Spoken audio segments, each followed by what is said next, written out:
Queridos telespectadores, estou comovido com este programa porque é realmente um programa diferente de todos os outros que tenho feito. Eu costumo aparecer sozinho e desta vez estou aqui integrado numa moldura humana e vou apresentar os presentes. Olhem, aqui à minha mão direita tenho a Manuela. A Manuela é uma senhora, nasceu numa terra em Alvares, fica junto da Pampilhosa da Serra, para o interior a 50 km de Coimbra. Bom, e vive aqui, estou-lhes a falar em Bruxelas, capital da Bélgica. Vive aqui há quantos anos, Manuela? 34 anos. 34. Há 34 anos. Bom, e é hoje a presidente de uma das inúmeras coletividades portuguesas que reúnem os portugueses residentes na Bélgica. À minha mão esquerda está o engenheiro Mário Campo Largo. O engenheiro Mário Campo Largo é presidente de uma outra coletividade, a MAR. MAR, a ideia MAR, porque Portugal é o mar, foi pelo mar que chegámos, foi pelo mar que partimos, foi o mar que nós descobrimos. O mar é a nossa glória, portanto a associação chama-se MAR, e muito bem. Bom, e é realmente um dos grandes animadores que tem, com um esforço gigantesco, promovido o esforço das comunidades dos portugueses na Bélgica. A Bélgica é um país muito pequeno, é a terça parte de Portugal. Imaginem, a terça parte, o terço. Pois bem, tem tantos habitantes como Portugal. Há na Bélgica 35 mil portugueses radicados. Bom, todos os que estão aqui à minha volta são portugueses. Não são todos portugueses, a maior parte são portuguesas, como viram. São portuguesas. Esses 35 mil portugueses, que vivem em várias cidades, claro, mas o maior número é aqui em Bruxelas, estão agrupados em 35 associações. É claro, eu não podia ir às 35, como calculam, vim aqui a esta, que tem o nome de Emaús. Emaús é um nome, realmente, um nome ainda bíblico, porque é pessoas que longe da sua pátria se encontram e se amam. É um nome muito bonito, Emaús.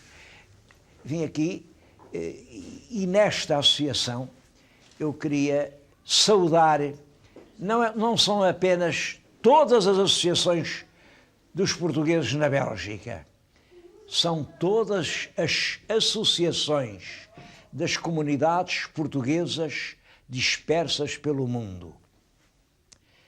Realmente, a gente portuguesa é um pouco como o nosso Camões. Camões, num poema célebre, diz que lhe ficou a vida pelo mundo em pedaços repartida. Também os portugueses vivem por todo esse largo mundo, repartidos em pedaços e conservando sempre a sua fé na pátria, o seu amor ao ninho em que nasceram. Isto emociona-me muito. Como sabem, eu também vivi anos junto de uma grande comunidade de portugueses no Brasil e, portanto, quando falo junto de portugueses ausentes da sua terra, isso comove-me muito. Neste caso, foram os portugueses daqui, que me escreveram para Lisboa a pedir para vir à Bélgica fazer programas. Programas sobre quê? Bom, programas sobre a história dos portugueses na Bélgica. E eu vim com gosto porque a Bélgica é um país admirável, um país extremamente organizado, progressivo. É um dos países mais civilizados da Europa. Aqui tudo parece que está perfeito, tudo. Olhem, basta que lhes diga isto. Todo o país está cortado de autoestradas, todo. E todas as autoestradas têm 50 e 50 metros, um grande lampião, faz com que a gente à noite ande nas autoestradas da Bélgica como se fosse dia claro. Este país é um exemplo. Como foi possível que uma terra tão pequena obtivesse uma riqueza tão grande? É uma lição a seguir. Vim aqui fazer, portanto, o programa em honra das comunidades portuguesas espalhadas pelo mundo. E faço-o porque sei que este meu programa, além de ser lá visto em Portugal, na 2, toda a gente vê isto na 2, nas noites de sábado, mas é também na RTP África. Em África realmente este programa tem muitos ouvintes, na RTP Açores, na RTP Madeira e, sobretudo, na RTP-I, que é a Internacional. É através do canal da Internacional que os portugueses dispersos pelo mundo têm contacto com a pátria distante. A RTP Internacional é uma espécie de engaço, o engaço que prende e une todas as uvas deste grande cacho que é a população portuguesa disseminada pelo mundo. A população portuguesa que talvez seja a mais expressiva maneira de ser português. Português foi sempre isto, como dizia o padre António Vieira, nascer pequeno e morrer grande. Um palmo de terra para nascer, o mundo inteiro para morrer. Imaginem a emoção com que lhes vou aqui tentar contar a história dos portugueses na Bélgica. Antigamente não se dizia Bélgica, dizia-se os portugueses na Flandres. A Flandres é a mais antiga amiga de Portugal da Europa. Nosso Dom Afonso Henriques tinha uma filha muito bonita, pois veio casá-la à Flandres. Vou-lhes falar nisso e agradeço muito à Manuela ter-me recebido aqui no seu clube. Agradeço muito ao engenheiro Mário Campo Largo o apoio, foi ele que tornou possível esta deslocação. Estas deslocações são sempre difíceis, pesadas, e foram os portugueses daqui que tornaram isto possível. A todos muito obrigado e vamos lá tentar contar a história dos portugueses na Flandres.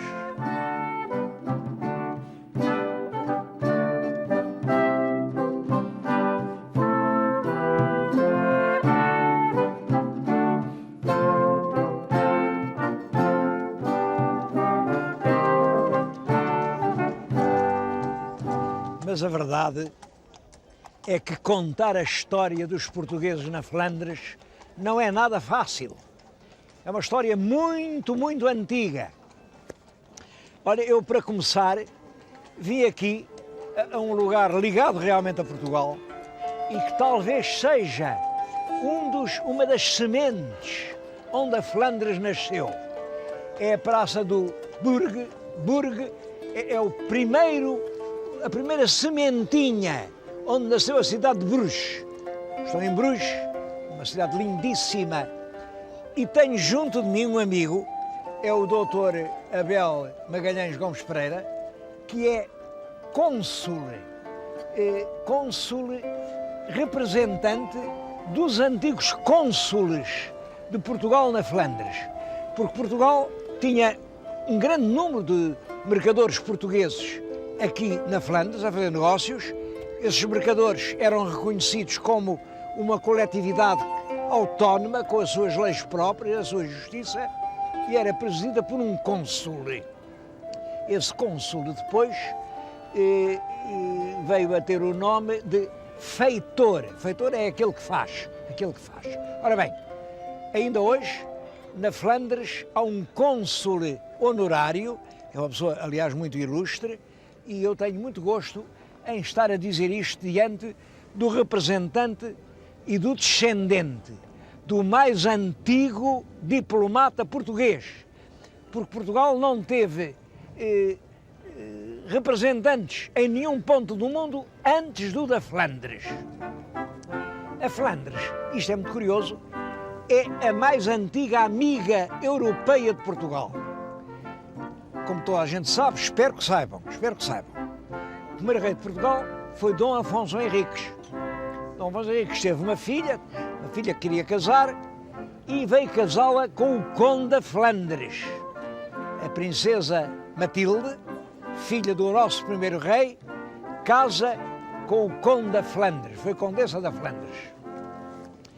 O grande edifício que vem atrás de mim é a Câmara Municipal de Bruges e tem na fachada todos os condes da Flandres. É uma fachada histórica. Estão lá, apresentados em corpo inteiro, os condes da Flandres.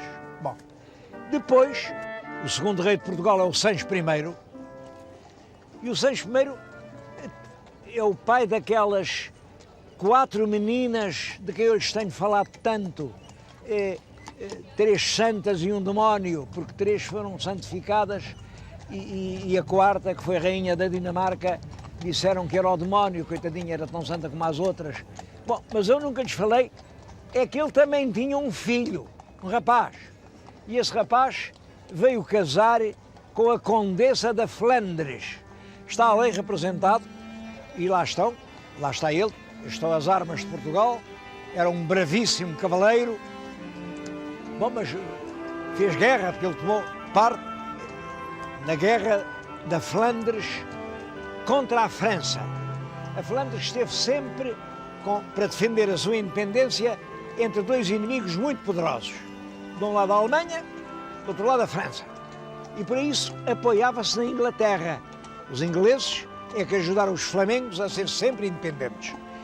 O nosso infante Dom Fernando, aqui chamam-lhe Ferrand de Portugal.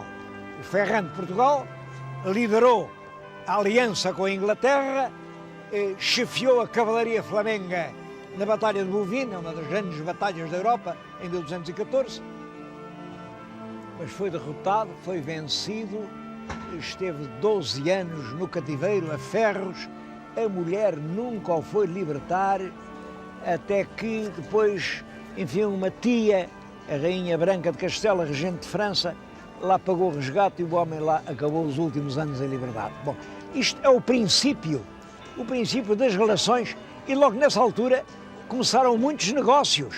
Vinham para aqui os portugueses, porque nós tínhamos muito que vender. Portugal, já nessa altura, tinha um dos melhores vinhos da Europa.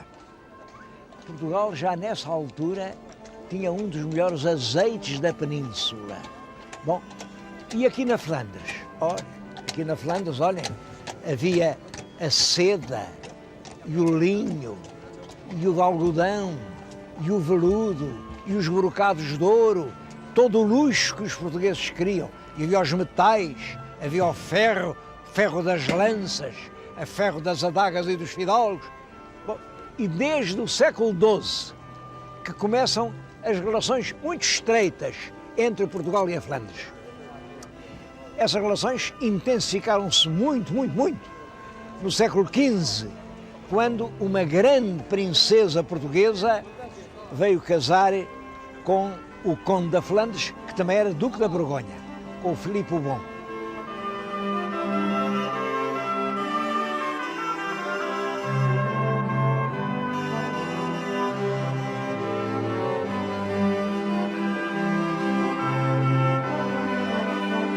A cerimónia do casamento da infanta portuguesa com o duque da Borgonha está pintada hoje numa grande pintura mural na Câmara Municipal de Bruges. O que está representado é exatamente esse casamento. Lá a vê e o escrivão a tomar a fazer o assento do casamento. Quero dizer que esta sala é uma das mais bonitas salas municipais que existem na Europa. Ela só por si é um tesouro. Vale a pena vir aqui.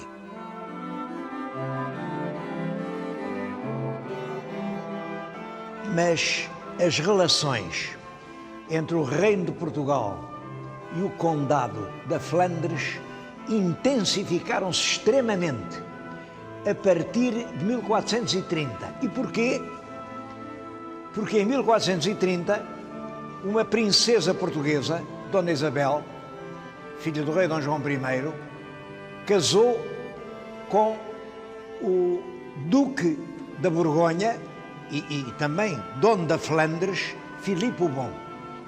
Estou a dizer isto junto de um retrato dela, retrato da época, retrato feito talvez no natural, o único retrato que nos inspira uma confiança autêntica.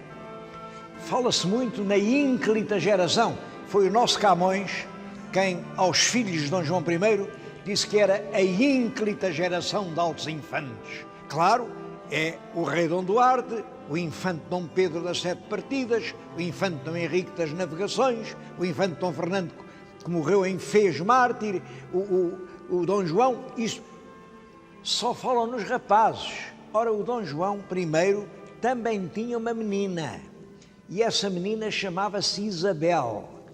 É esta que aqui veem, e era tão notável ou mais do que os seus irmãos. Casou com o Duque da Borgonha, que era o príncipe mais poderoso e mais rico de toda a cristandade do Ocidente, e era também conde da Flandres. Ela passou aqui na Flandres a melhor parte da sua vida. Casou aqui, na cidade, vinha Bruges, porque ela casou aqui em Bruges. Esse casamento deu brado em todo o mundo, porque os cronistas escreveram as festas. Olha, foi nessa altura que o Duque Filipe o Bom criou uma condecoração que ainda hoje existe, o Toison d'Or. O Toison de Ouro, toda a gente sabe, é uma história de antigamente, que era um velo de ouro que os argonautas foram buscar à Cólquida e que, portanto, era o símbolo da riqueza. A ordem do Toison de Ouro foi, durante muitos séculos, uma das mais ilustres ordens da Europa e foi criada pelo Duque Filipe o Bom, em homenagem à mulher no dia em que casou. Esta mulher foi a verdadeira governadora da Flandres enquanto viveu. O Duque já estava cansado, estava aborrecido e declinava na esposa todos os assuntos da governação. Era preciso ir à França, fazer um tratado com o rei de França. Oh Isabel, vai lá tu. E ela fazia o tratado. Era preciso com os príncipes que andavam em guerra estabelecer a paz. Oh Isabel, vai lá tu. E ela fazia a paz.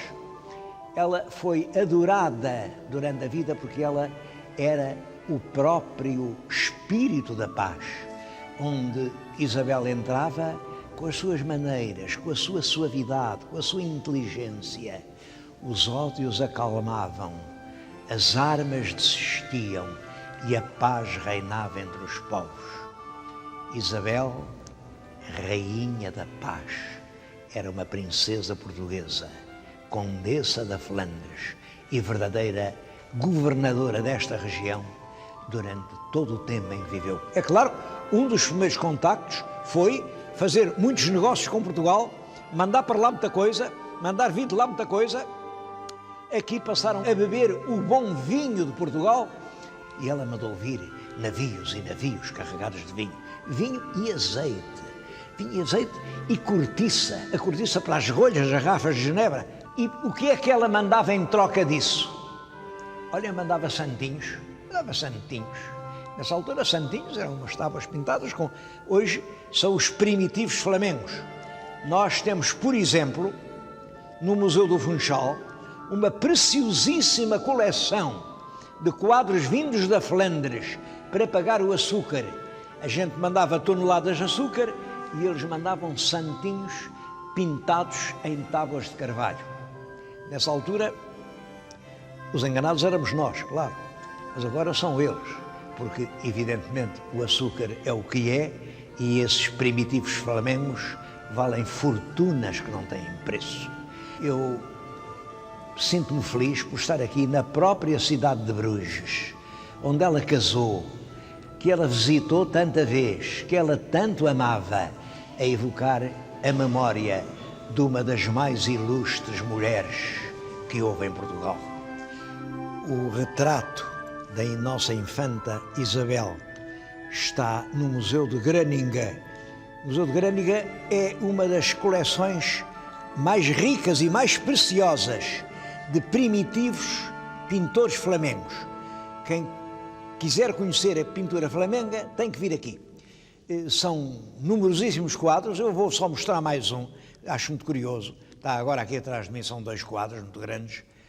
Estes quadros antigamente estavam pendurados na sala dos tribunais diante dos olhos dos juízes. Bom, representam o resultado da má justiça.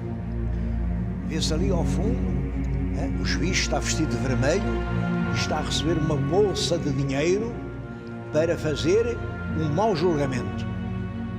Bom, aqui está o juiz, ainda está na sua cadeira de juiz, com o seu traje vermelho, mas já foi surpreendido no seu crime e já estão a levá-lo preso porque se descobriu que era um mau juiz.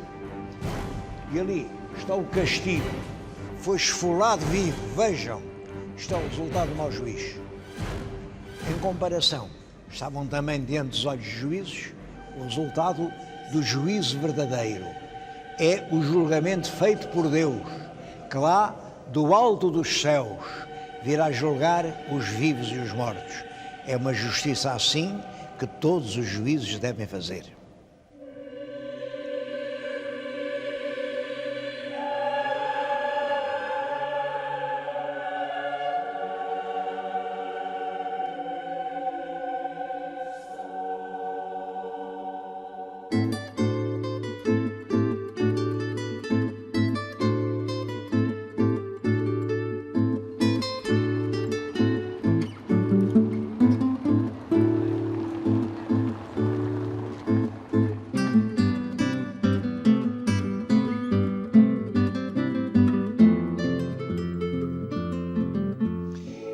Agora estou na igreja de Notre-Dame de Bruges e num lugar que é um dos mais emocionantes, não só desta cidade, mas de toda a história da Flandres, em grande parte da nossa história de Portugal e até da história da Europa.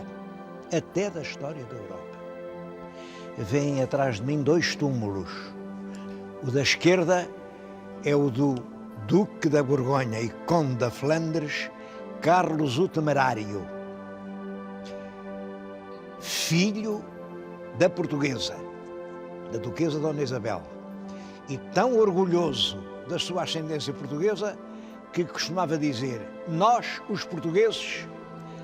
Bom, e aquela bravura extraordinária que lhe valeu o nome de Carlos o Temerário, quer dizer, Carlos o homem que não tem medo de nada, dizia-se que lhe foi dada por ser filho da portuguesa. Tinha um temperamento português. Ao lado está a filha, Maria de Borgonha. Maria de Borgonha foi chamada a noiva da Europa. Noiva da Europa porque todos os príncipes da Europa quiseram casar com ela. Era a princesa mais rica de toda a cristandade. No mesmo ano em que o pai morreu, e o pai morreu brutalmente numa batalha, abandonado na neve, comido pelos lobos, nesse mesmo ano a filha casou, e casou com quem? Casou com o imperador da Alemanha, o imperador Maximiliano, que também era filho de uma portuguesa. Era filho da infanta Dona Leonor, filha do nosso rei Dom Duarte. Portanto, tudo isto fica em família. E se forem com atenção ali ao túmulo de Carlos o Temerário, veem as armas familiares. Bom, e deste lado veem constantemente as 5 quinas na faixa de castelos, as armas do Reino de Portugal. É muito bonito, está lá em cima uma rainha que tem as armas combinadas de Portugal e Aragão. É a nossa rainha Santa Isabel. Ele até no seu túmulo proclamou o orgulho de ser trineto ou tetraneto del rei Dom Dinis e da rainha Santa Isabel. Rainha Maria de Borgonha vem a casar com Maximiliano, e Maximiliano, também filho de uma portuguesa, vem a ser um pouco como o Carlos o Temerário. É o único grande cavaleiro da cristandade. É um homem que ele chegou a disputar o lugar de Papa.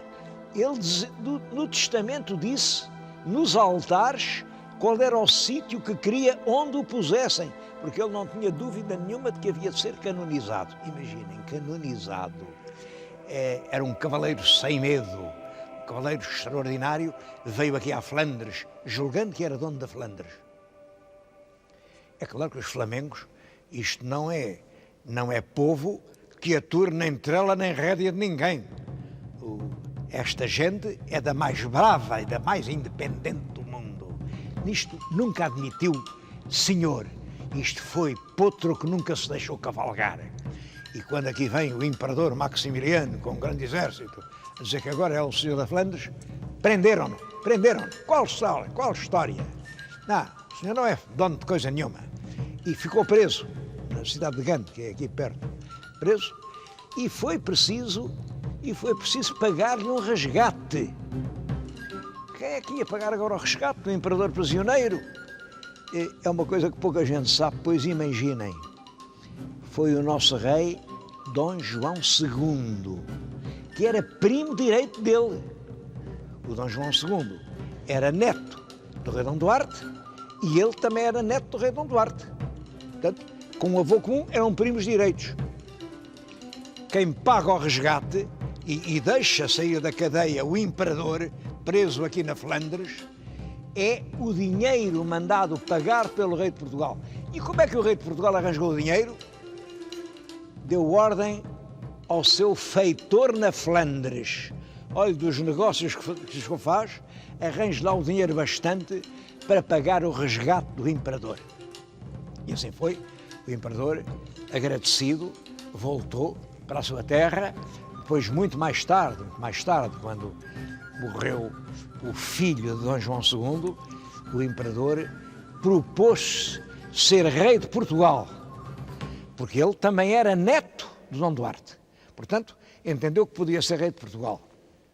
Realmente não foi, porque um outro primo, também primo direito dele, tinha tanto direito como ele.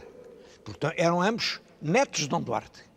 O rei Dom Manuel I, o afortunado, foi ele quem herdou a coroa. Pouca gente sabe no meu país que a coroa portuguesa esteve disputada por estes dois grandes príncipes da cristandade. Apesar de tudo, Maximiliano não fez guerra nenhuma. Maximiliano, o rei cavaleiro e um dos grandes príncipes da cristandade, concordou e veio a ser um bom amigo do nosso rei Dom Manuel. Tudo isso se pode recordar aqui, nesta capela da igreja de Notre-Dame de Bruges. E que pena que tão poucos portugueses tenham vindo até aqui. Estou a falar, eu sei, para portugueses um pouco de todo o mundo. Bom, estou a pedir-lhes que alguma vez que lhes calhe virem aqui à Bélgica, virem à cidade de Bruges, peçam para ver estes túmulos. E aqui, junto do túmulo de Carlos o Temerário, o homem que se dizia: nós, os portugueses, não temos medo de ninguém. Deixem uma flor, deixem uma rosa, porque este é um dos nossos mais ilustres heróis.